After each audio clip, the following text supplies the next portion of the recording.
Hello, everyone, and welcome to another episode of Scholar Chit Chat. This is the channel where we demystify the world of graduate school and scholarships through real conversations. Today, I'm your host, OJ, and we're going to be doing something quite different and exciting. As always, we bring you exciting stuff. So today we have two amazing guests who usually are on the other end or are usually in my position, I guess.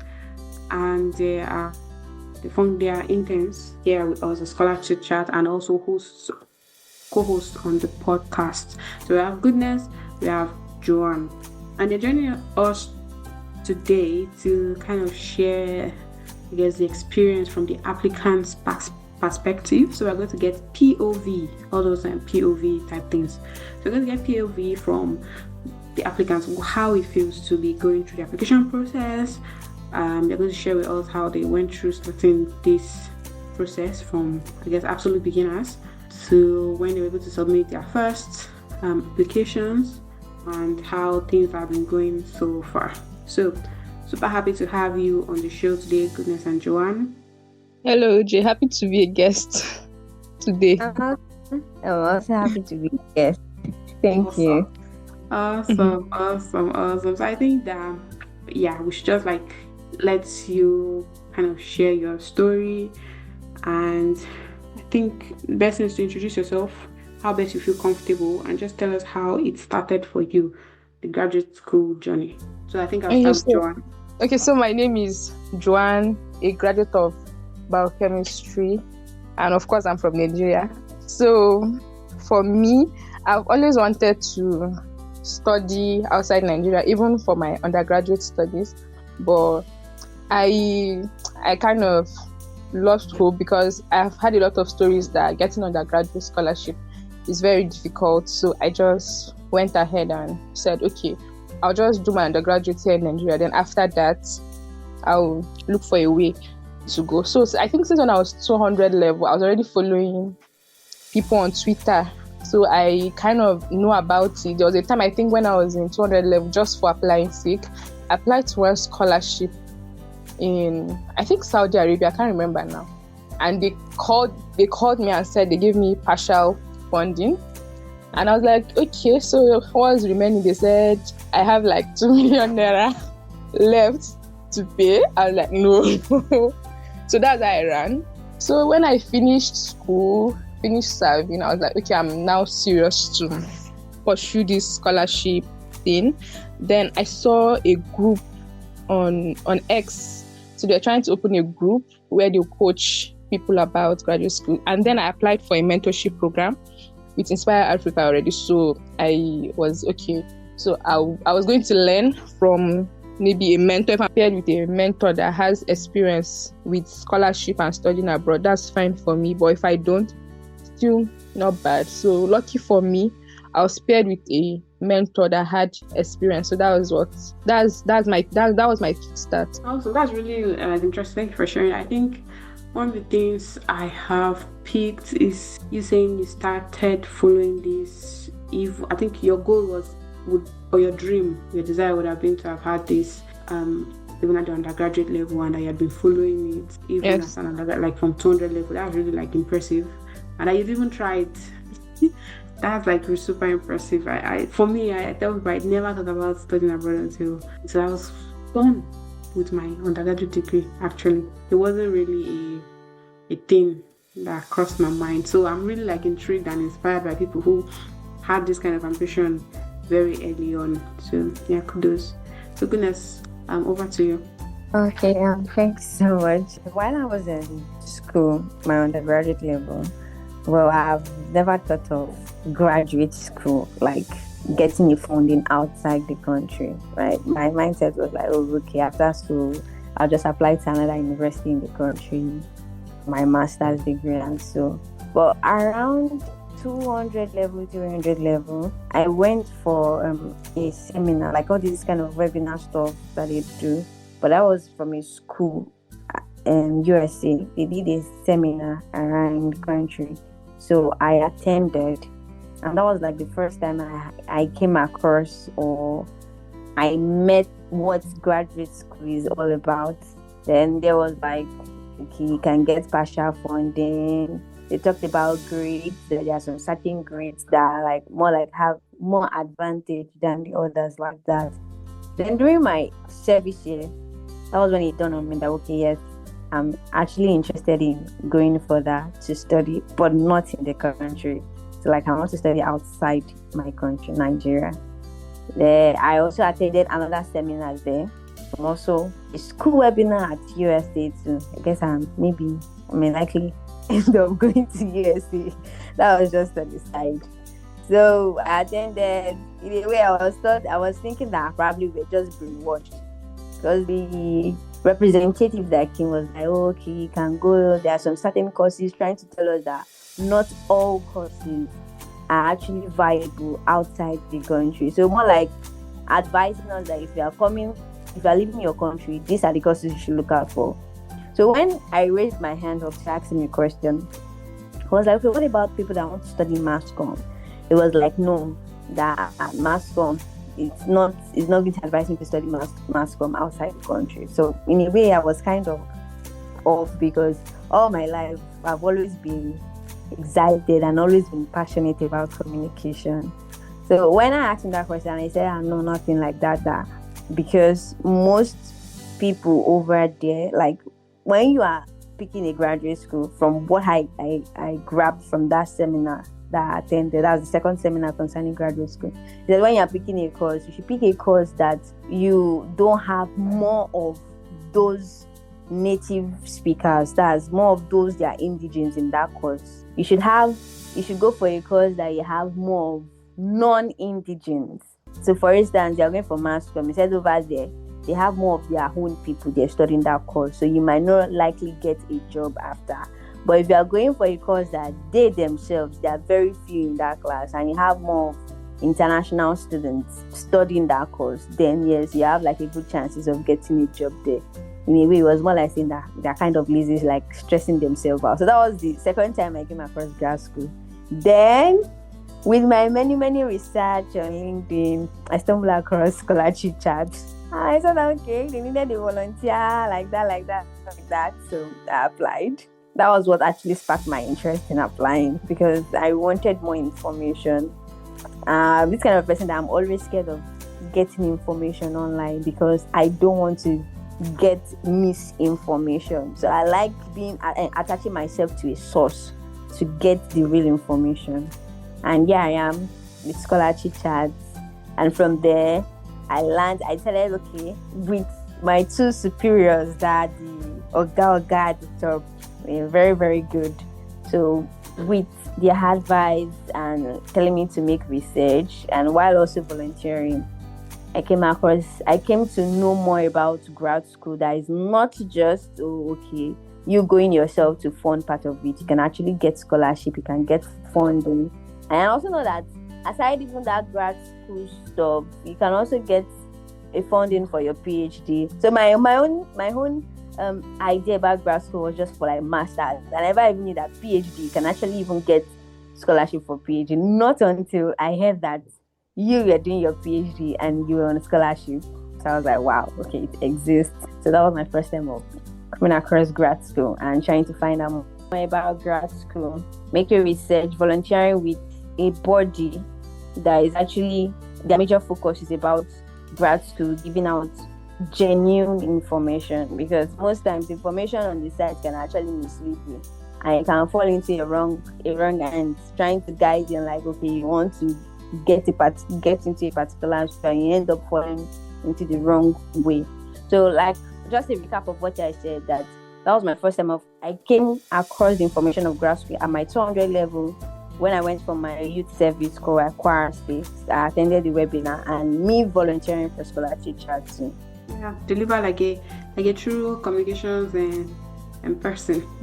So thank you. That's quite a journey, and it's very interesting to kind of see your enlightenment, your exposure to scholarships. Like when you talked about how you thought it was only for masters. How you also giving misinformation actually that it was only for, I guess, or the fact that there were some lucrative courses. To be honest, yes, perhaps some courses is the way of the world. It's not necessarily a graduate school thing. Some courses are more, let's say, competitive than others, and some courses have more funding than others, especially STEM courses. STEM courses are oftentimes funded more than other courses like non-STEM courses. So that's probably the stuff. And obviously, if you apply for courses that have less competition, you are able to get like more opportunities after the program. So as the guy said, if you're studying mass comm, for instance, it's probably just like in Nigeria. There's a lot of people that have that skill, or at least study that course. So you have a lot more competition. So it's not even just about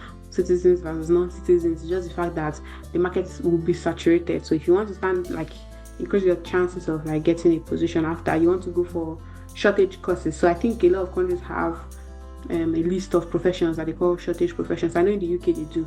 So they release the list of professions like profession skills that are in short supply. And it's not even just competitive. It's not like physicists or engineers or stuff, or doctors only, or teachers. Even teachers and short supply. Sometimes it's things like drivers and driving instructors and some kind of things that you don't necessarily have to study for, but there's just not enough people in those fields. So I'm just trying to say it's not necessarily there are some courses you maybe would stand a better chance of getting a job if you go for, whereas more about the fact that the fields are less saturated and most likely also better funded than others. But yeah, so let me move on from that addendum. So I guess I just want to hear kind of like your experience with the actual process. Like how was it? Especially like when you just started. So I think for Goodness you said, and I think for both of you, for Goodness, talked about how like Scholar Chit Chat kind of helped you move away from your initial hesitation and kind of gave you the momentum you needed to move forward and actually make an application. And then I think for Joan, you talked about how like you were in a mentorship program, you joined a group as well, and I guess those things also would have provided a springboard to move you from kind of information to action type thing. So how was it in the beginning, at the start, when you were like, okay, now I'm ready to move? What were the things that you did? Okay, so for me, for the beginning, it was very exciting. You know, the joy of what you have always wanted. Now you're taking a leap of faith.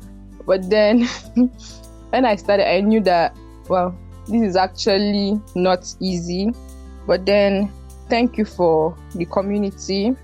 I'll say what I would have gotten online would have never been enough, because there are some things you see and then you really want to ask, but then there's nobody to ask. So the fact that I had like the support system, like Goodness said, with Scholar Chit Chat, my mentor, and then the group, it really helped. And yeah, so one thing I found exciting again is writing the motivations letter, study plan, or statement of purpose. You're writing about yourself, but then you have to think very hard. Yeah, because I thought the hardest question to answer was in the interview, tell us about yourself. But then actually writing the statement of purpose is very hard because it's you, but then getting the right word to put is not always easy.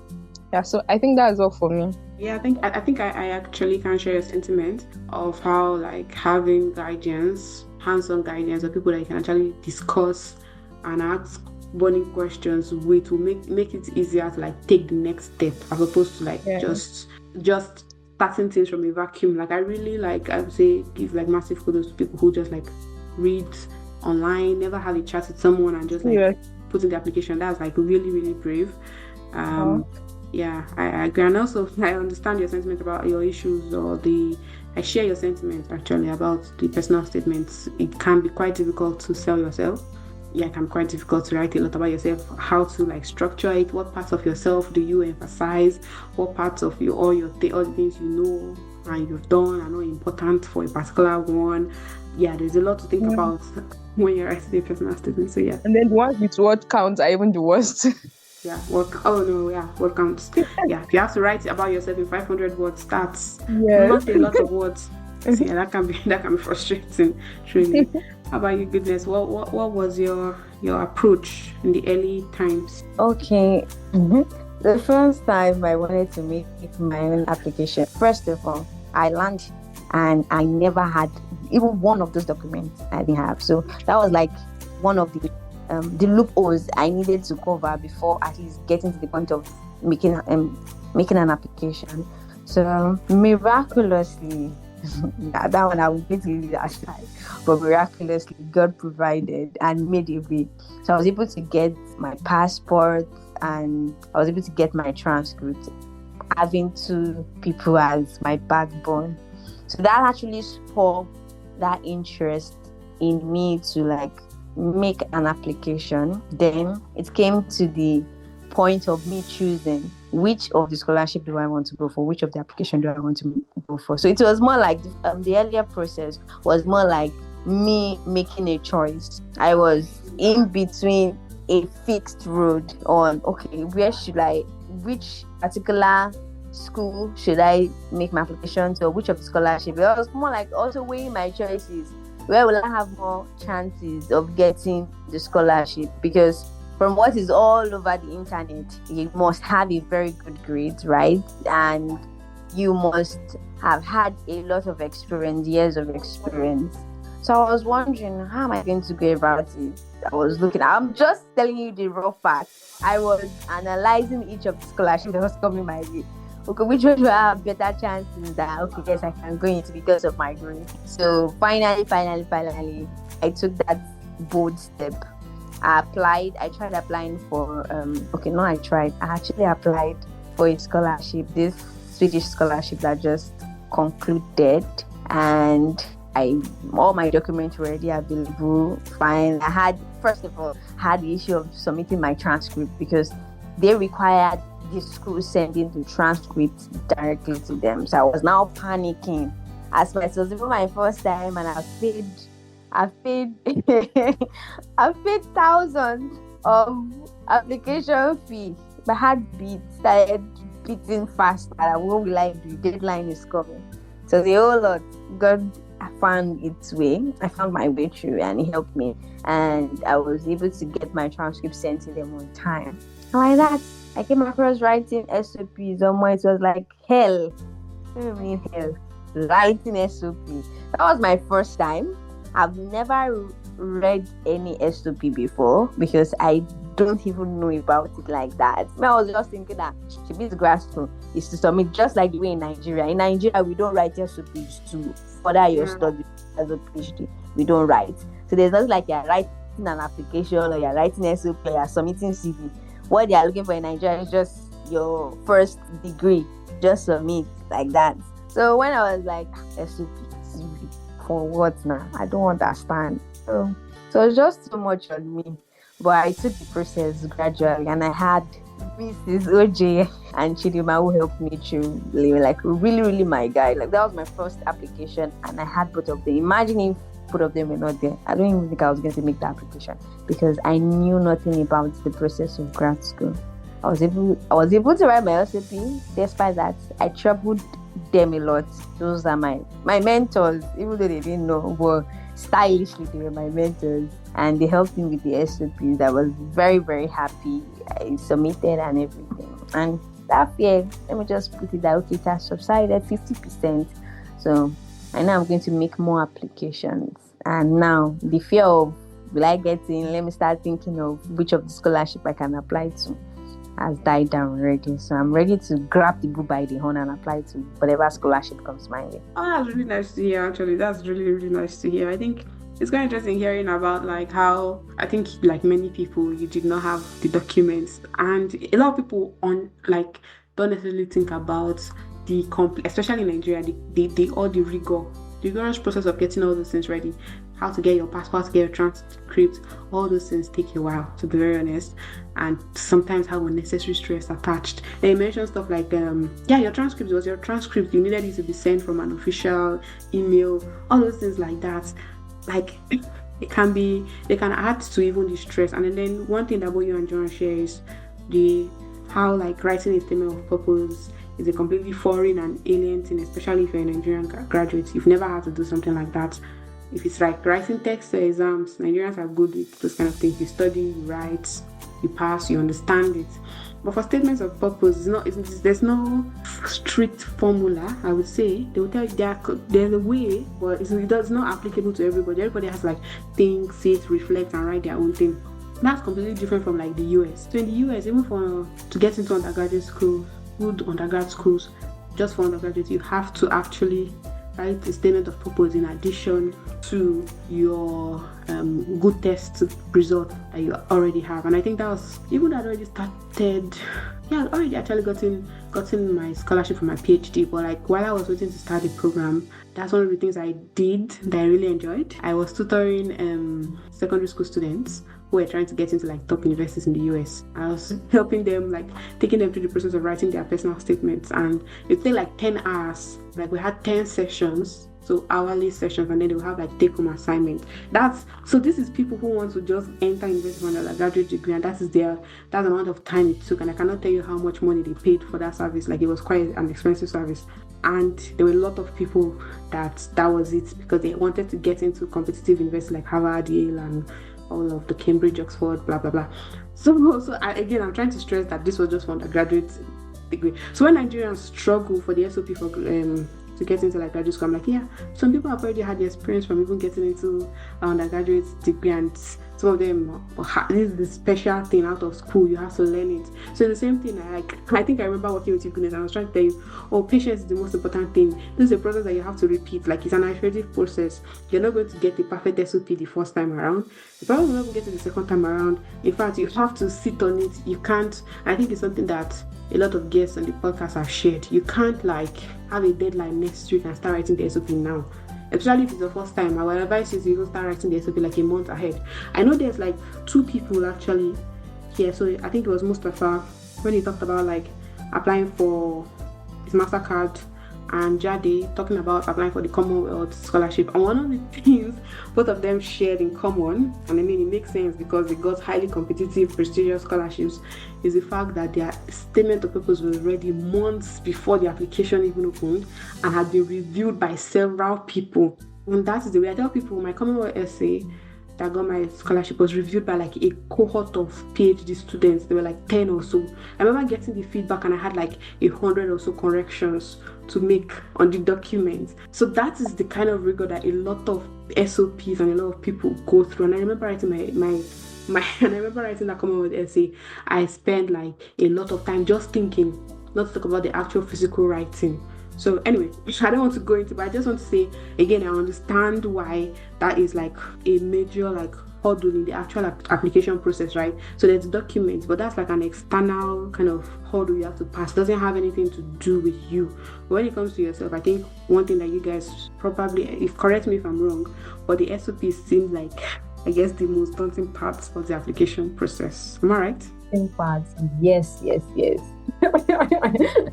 I think we even need to do like a whole lesson on that. Yeah, I mean, we definitely. I think that's one of the plans actually, to have like a workshop dedicated to that sometime before the next application cycle, where we'd actually talk about it with like an actual workshop where there'll be live kind of help on writing that precisely. So I think one thing you kind of hinted at as well, Goodness, is the fact that I think having people, it's not just Goodness actually, both of you hinted at it, but having people to guide you kind of helped, right? In the sense that because you knew that you had some help, maybe like in review or in answering questions, it helped you to take the next step. So I wanted to ask, like, did things like imposter syndrome, did they come up at any time when you were applying? I think with almost every application, you ask yourself, are you good enough? Okay, this scholarship, they're taking 1,000 people are submitting and then they need just 100. Like, are you good enough to be among those 100? What's so special about you? So that's most of the things that are just going on in my head.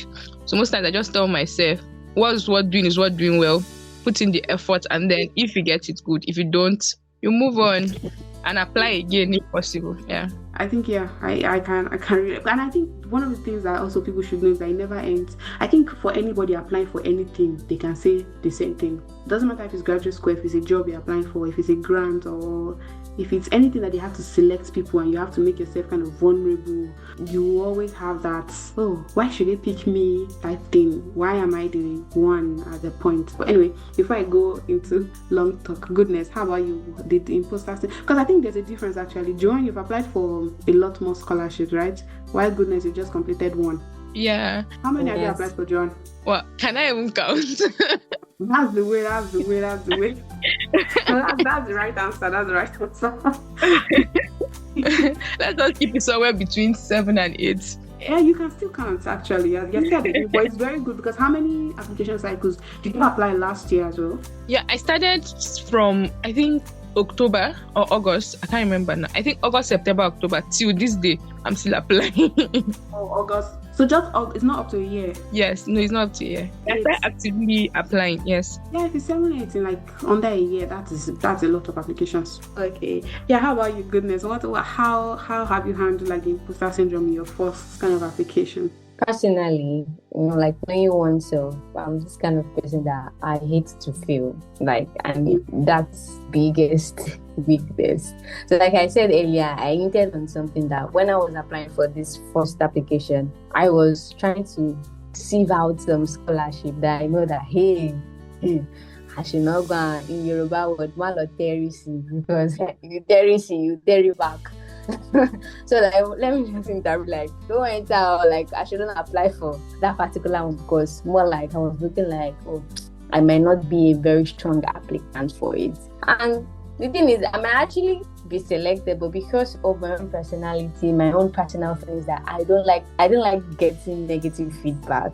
So that's actually made me drop back a bit in applying to some scholarship. So I had that imposter syndrome that I'm not sure I'm good enough for this. So I'm trying to like go for the one that is less competitive, that I know that, okay, yes, I can still manage my way and still find a way through it. But after my first application, well, the results, first of all, I was not denied, I was not rejected. So don't think I was rejected, right? But now I think I'm already summoning that courage to apply for other scholarship, even though probably having a kind of a setback part because of my grades or any other thing related to it personally. But I'm already dealing with it a bit, so that's just it. Just my own. I don't like no. I don't like receiving a no. Yeah, I don't think anybody likes receiving a no. I think that's one thing that people forget. People that are more, resilient to getting negative outcomes are people who expose themselves to opportunities. Like the more you practice, the more you get like thick skin to know and you're able to shake. But there is nobody that doesn't like feel somehow when they get to know. And I think it helps. I think one of the things, at least the thing that Joan has done kind of well, is the fact that she's applied to multiple of them. So it means that if she gets a no, she probably is like, oh, like there's always okay, I've gotten a no in this one now, maybe the next one come. But God forbid, I'm not praying, but like if, for instance, this application cycle ends and after applying to 8, she gets 8 no's, then it will hit her. I'm saying this because I had that experience, right? I had a first application cycle and I think maybe I applied to 3 or 4. I didn't apply to as much because I applied to like the big ones that needed multiple essays, so it took a lot of time. But when that cycle ended and I received them, when the first one came, it hit me. I was like, okay, maybe the next one I'll get it. Second one came, I was like, the last one, I have to. And I think for me, it was quite different from you in the sense that, one, I don't like, as I said, nobody likes to get a rejection. So I don't like to get a rejection. Like I went in with some kind of confidence because I was like, oh, I have good grades, so that should open doors for me. But when the last note came like this, I weak, like it shattered me, it hit me to my very core, like it hits me because not only do I not like no, I am not conversant with failure. Like I haven't had a lot of exposure to not getting the things that I want. I think that's another bad thing as well. For that, I did not have a lot of exposure with not getting it down. There are some people that have written jam 6 times. Those ones, they had like an early taste of trying to get into things and they did not get. So I've never really experienced that kind of thing before. So it really weakened me. But I think just like you said, you have to work through it. So I think that's one part that people neglect. The whole application thing there's a lot of mental work to be done. You have to grow. You have to be your own therapist, or maybe get a therapist that would help you kind of work through your inner feelings. You have to reflect a lot, get inner strength and courage. And I think another thing that helps is my faith. I always say my faith helps. Graduate school generally taught me sort of like what it meant to lose hope. Actually, like I when they say the greatest of this is love, faith, and hope, I never really understood why hope was important until I went through this experience, and then I was like, oh yeah, life without hope, oh my god, it's I don't know how people live without hope. It's not worth living. But at the same time, I also learned that, oh, my hope should not be tied to type of things I want to get. Like it shouldn't be tied to my goal. I have to fix my hope on something that is more permanent and more grounded, I guess. So I learned a lot of lessons. So it helps me build my faith as well, build me spiritually. So that's one thing I would encourage people to kind of lean into their faith. Don't throw it away in your journey. It would really, really hard. And one thing also, I also wanted to reply to you, Goodness, regarding when you said for your first application, you tried to make sure that you applied to the scholarship that you had the best odds of getting, or the higher probability of getting. I get it, and it makes sense. And I usually tell people that it's good to apply to a number of applications. It's good to submit a lot of applications, right? But you also don't want to waste your time. You don't want to waste your energy. That's physical energy, mental energy, and or your battery on useless applications. Not useless, but like applications that would likely not result in a good outcome. Because what will just happen is that you just be getting rejections and be weakening your morale for nothing. So you want to obviously apply to places where you stand a better chance. But at the same time, you want to not disqualify yourself prematurely. Just like for job applications, they usually say, apply if you meet 70% of the criteria. Don't wait to be 100%. So if you're too rigid and you're like, oh, I must be 100% for apply, you lose out. Because again, the way probability works, although for one application you have a higher probability, if you apply to more than one, your probability increases. So if you apply to many, it also increases the chances of getting one. So that's why you want to do strong applications to places where you're a good candidate, and you want to do that in a lot of places. So again, increase your chances of getting yes. So what I was trying to say is that although you can do all these permutations and combinations, at the end of the day, sometimes I think when I've spoken to people who got scholarships sometimes, and especially people who have gone through the process multiple times, and I ask them, oh, what was the difference the last time? They're like, well, yeah, I did some certain, I may have, and for some people who may have felt that we're competitive a number of times, they'll say, well, I think that I may have gotten it last year, but I don't know, probably I was lucky this time around. So I want to just say there's a small aspect of luck, or at least a small aspect of something that we cannot essentially define, that is at play in the whole process. So you want to also, and you can say that is God, yeah, that is at work, you cannot explain it. So you want to also give room for that effect. So again, that is why you apply for things that you are 60%, 70%. If you feel 80%, better, 90%. If you feel 100%, maybe you should be worried. but yeah, maybe 90%, 95% is good. There's a certain element that you cannot explain that is the reason why you got it. Because when you look at yourself, you're like, I'm definitely not the best person in actual sense. There's probably people that were better than me. Maybe they did not submit the best application for whatever reason, but it doesn't mean that they may not have been better than me. Yeah, but anyway, I've gone through my own thing, but like I just thought I should share that in response to like some of the points that you raised. And I think I just want to hand back to you guys. I want to ask the question about what was something that you heard for during the application process that you discovered was not true. What was a conception you had? It may not be that you heard, it may just be like a mindset you had, and you discovered when you started the process, this is so wrong. Okay, that you must write GRE. Okay. You must write English. Yeah, you must write English proficiency before you get any type of scholarship. Although there are some scholarships that you really need that, but then some are not even compulsory. The fact that you are from Nigeria or a West African country that speaks English gives you an edge, so you don't really need to write that. Because when I was about starting, that was my problem. West evaluation, passport. I'm talking about finances now. You need money for GRE, money for West, money for passports, money for English proficiency, and then it was just money. And then they'll tell you, don't worry, when you spend all this money, when you get there, you get times. So I knew, but then for now it's not there, and then I was scared, so I was not sure.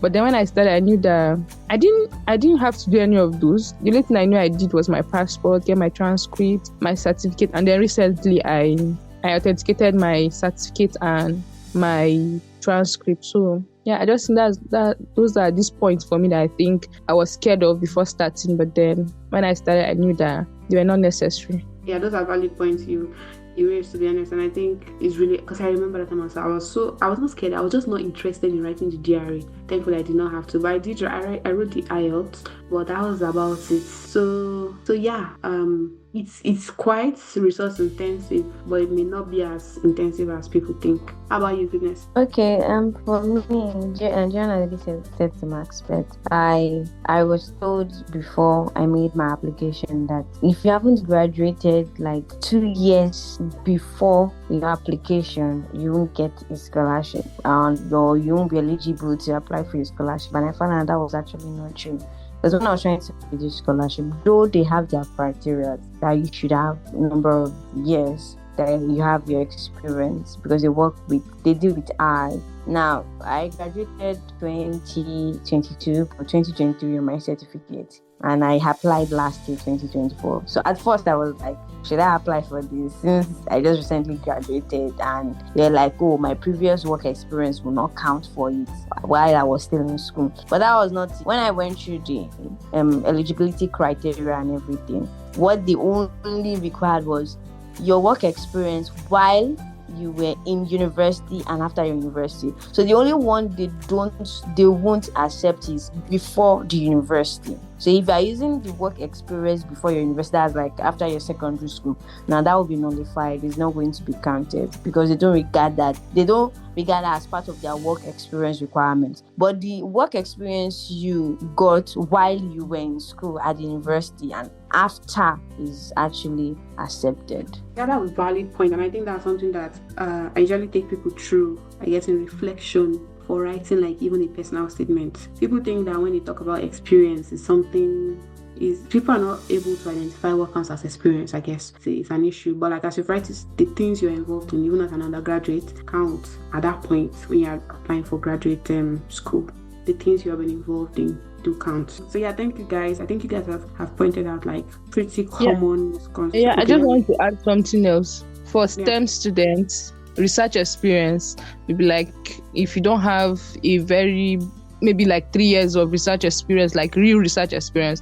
But when I started, I knew that even your undergraduate projects count, and it matters too. You're completely right. Research experience is another thing that people actually blow out of proportion. I mean, you think that, it's one thing there, and you're like, how would I get research experience? Where would I get research experience? Blah, blah, blah, blah, blah, blah. And as you've said rightly, your undergraduate project counts as research experience. If you've done an internship as part of your undergraduate course as well, part of research experience. And I think another thing I can say from my own personal experience, personal journey, it may not be valid now anyway, because I applied like 3-4 years ago, so maybe things have become more competitive now. But at the time I applied, I did not have any publication, both for my master's and my PhD. I still do not have any publication, and I'm a PhD student. So people are always looking for publication. Because I think another thing to consider is the fact that for a lot of competitive projects, what even counts as publication is quite different from what people think as publication. You can publish in one small journal like that,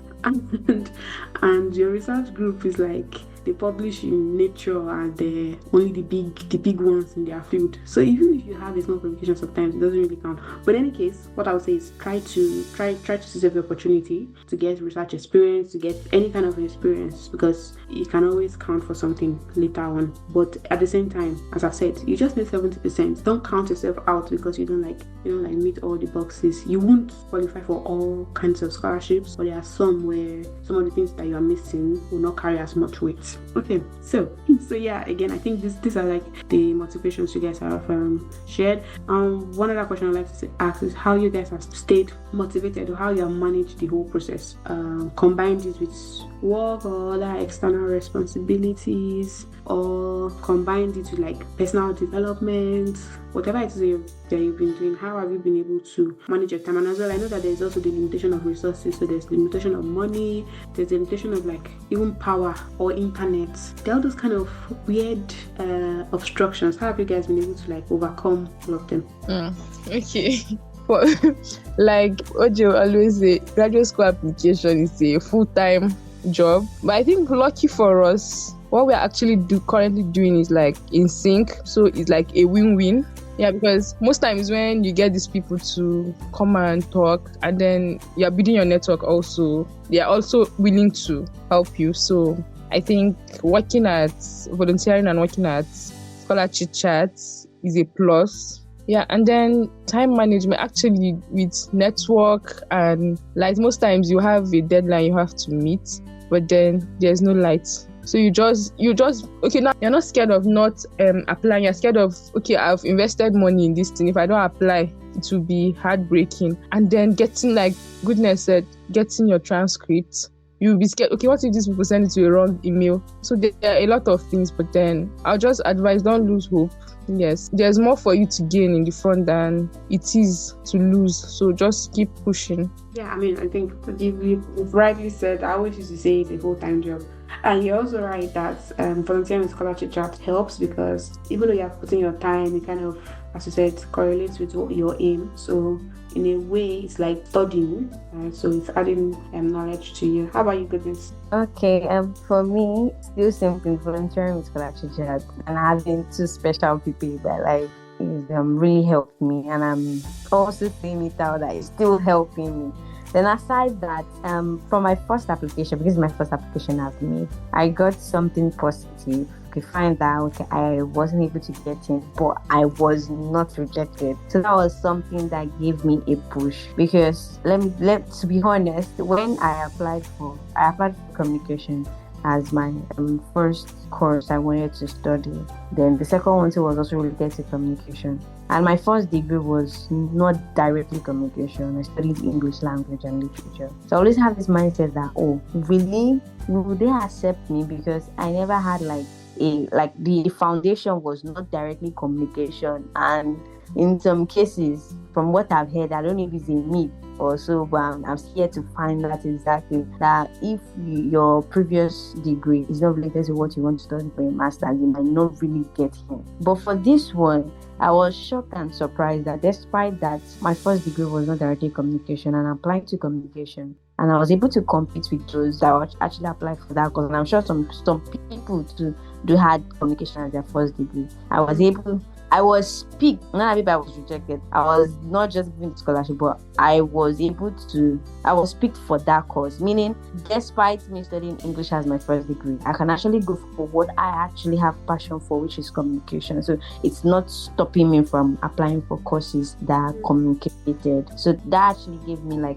a positive nudge that, oh yeah, so now I'm not scared of applying for any communication course, because I know that my first degree is something at least related for them to have accepted me, and ranking number 12 in their waiting list of acceptance into that course. It actually gave me a relief, as me they've rejected that, no, your course does not that's a trouble will be. So that actually gave me a positive mindset. And also, one thing I want to say from my own end is, I'm this kind of person, and I used to think too much. So when small things happen like this, oh Jesus, I can use forever to just be wallowing and be thinking. I think a lot.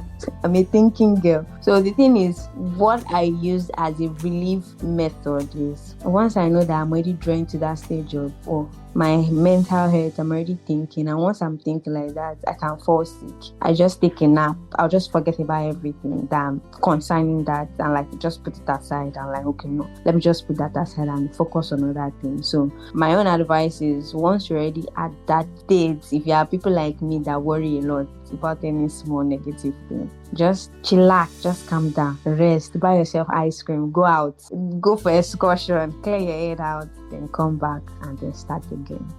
Yeah, I think you've given very sound answers, and I think the first thing you pointed out is a very great observation. I think it's something I tell people, that your undergraduate degree is it's basically a foundation that lets you, that's a springboard to many things. So as long as you can use your personal statements, as long as you can show that your experience is aligned with what you want to do, then you can switch. I know of a lady, I think I see her on Facebook, she tweets a lot. She changed from a career in law to data science, and she works at one of the big, so she's actually working from a law degree.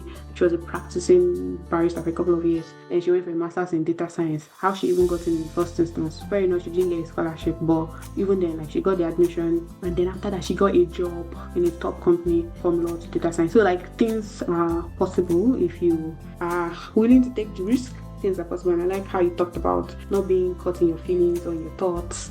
It's not that deep. You will feel it deeply, but you try to remind yourself that it's not that deep. There is hope for the living. As long as there is life, there is hope. You have to keep pursuing, keep moving on, and stuff like that. Okay, so I think we should be coming close to the end now. And the question I'd like to ask you is what you wish you knew before starting. And you can say this, say it, and don't say it as a form of, you can also like give an advice to people who are just starting out. So it's like, oh, I wish I knew this thing. And then if you're starting out, these are probably things that would help you. So my own is what I think I had known before starting is how to write personal statement, and like I wish I had known about this, then I would have started learning how to write them probably for my 200 level. That's just, I'm this kind of person that I like taking my time to learn something. I don't know how to learn within a short space, especially when it comes to things of writing, because I want to know all the rudiments, and I don't want to be like cramming or just okay, somebody's telling you write this. I want to learn the exact process, more like you are teaching a new child how to write. So I prefer, or I would have preferred that I've known how to write this a long time ago, like taking my time, like my real time. Maybe it will take me 1 year to know how to really write, or how to structure my SOP, my personal statements. And one other thing I would have wished I had known is that how to source. There's something about you knowing how to write, you wanting to apply for application, and you knowing how to actually solve the net well to get the right information. I got to learn that from scholarship chats, because you have to be very, very careful of whatever information you are lifting. So that is very important. The internet is for everyone. I can wake up one day and just drop one information there, and someone else could stumble across that information and feel that, oh, it's the right information. So one thing I wish I had known is how to really get or source for the exact thing you need for the application, and not getting the wrong one. So that's what I wish I had known. How to write, how to really, really write the essays and the personal statements, and how to really source for information, how to source for where to get probably scholarship news, or where to get funds, where to get funds, sites where you can get scholarship funds, even this thing. I also I'm just recalling now that aside even scholarship for grad school, right,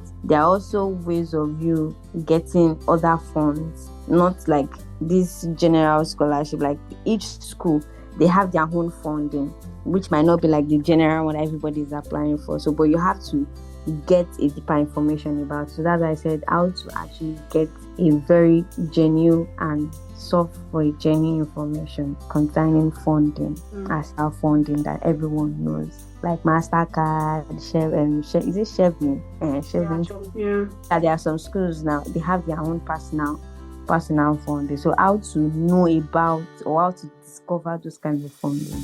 Actually, you're absolutely right. Those are like very key things that people should know about. How to write definitely would help if a lot of people know how to write, or at least practice writing more often. As I've said, a lot of people have like many years of experience. I've had previous experience in this, so it's definitely a thing that a lot of Nigerian graduates need to learn. Then you've talked about another one, which is getting information from yourself, how to weed out, how to find things. That's definitely a very, very valuable skill. How about you, Joan? Okay, so for me, what I wish I knew was, like Goodness said, that it's not just the big scholarship.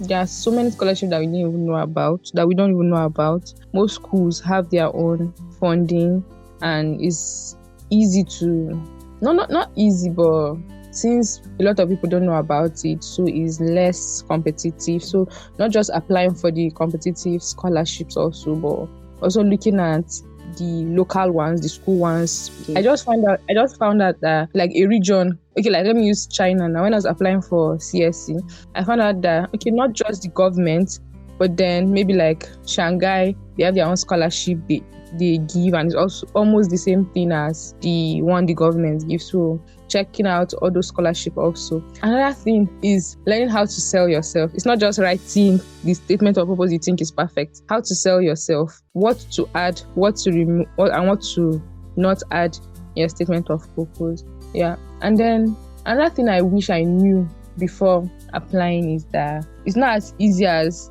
you come online sometimes, you see somebody said, I applied for this and I got. Most of them don't actually open up to tell you how many times they applied before getting. So you just think your first application, though it's possible to get your scholarship for your first application, but then it's also possible to not get it in your first try, in your second try, in your third try, in your fourth try. Just don't lose hope. If you know you want to do this, then just put your mind into it. What is worth doing is worth doing very well. That's all for me. Yeah, those are really, really wise counsel you've shared, Joan.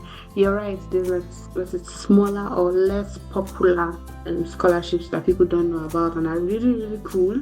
Whereas I met someone that of late is not even less popular. It's even a very prestigious scholarship, but for some reason I've not really heard people talk about it. So it's a Marie Curie PhD scholarship, and it's so good. She was telling me, I was like, wow.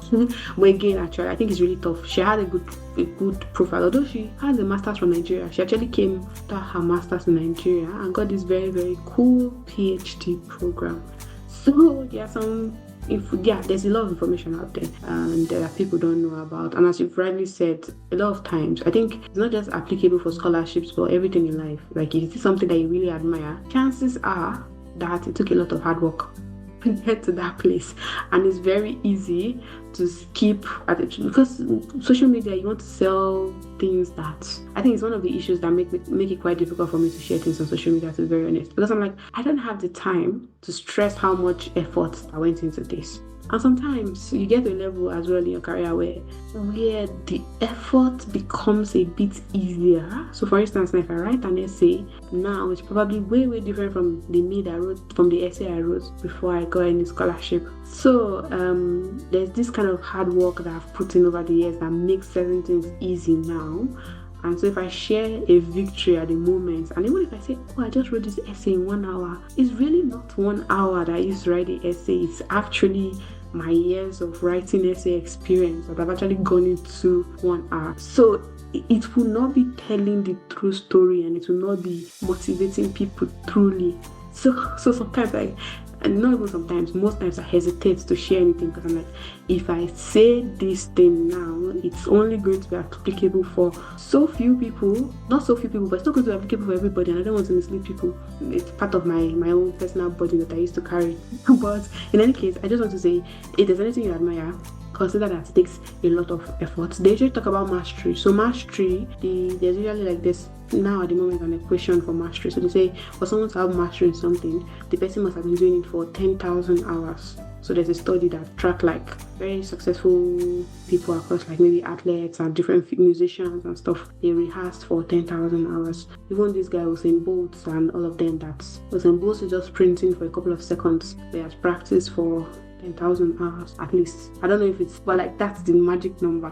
In any case, but yeah, I just wanted to stress that. And I think one thing you guys have all shared is like the value of scholar chit chat to you. And I think I always tell people it's community helps. For me, it helped me personally. I joined the camp, which is still a very active community, and a community I'm currently active in. So I had my own mentor through my application process. I had more than one mentor actually. One of them I met on LinkedIn, chatted him up, and was really nice to me.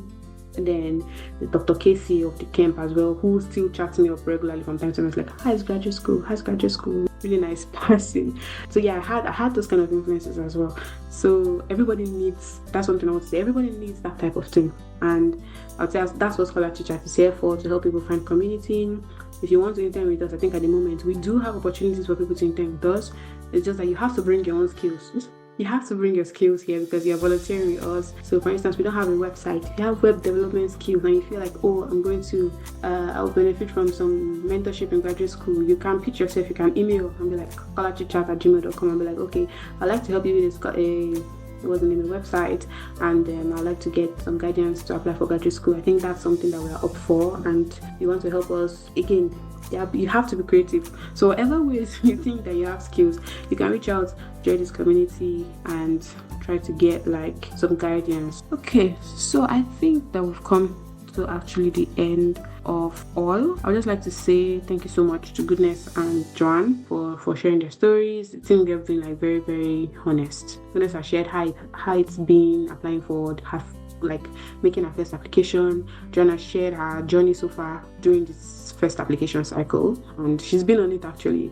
She's like gone through the whole long application cycle. She's moved from country to country to country, and it's just like going on the application cycle. So thank you for sharing your honesty and all the things, your lessons and everything.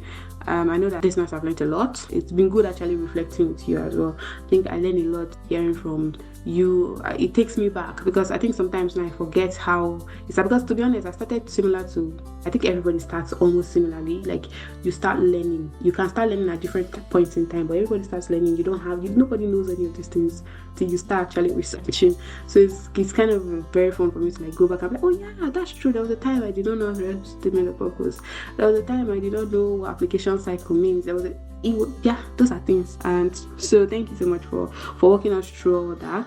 And I will say that for listeners, I hope this has been like inspiring for you, and you can see the pathway to taking action from all this information. So I think we're recounting what episode we were now, and this is going to be the 32nd episode for Scholar Chit Chat. So that means there's about 31 episodes, and a good number of those, at least 15, maybe even up to 20, actually channeled to a specific scholarship. So there's a lot of information already, a lot of ways you can get started. So please don't wait. You have to take a leap of faith. You have to grab the bull by the horns. I think Goodness mentioned that, and put in your application. So but then stay connected with us as well. We're bringing you more information. See you until next time. Stay curious, stay courageous. You're not alone, and chit chatting. Bye. Bye.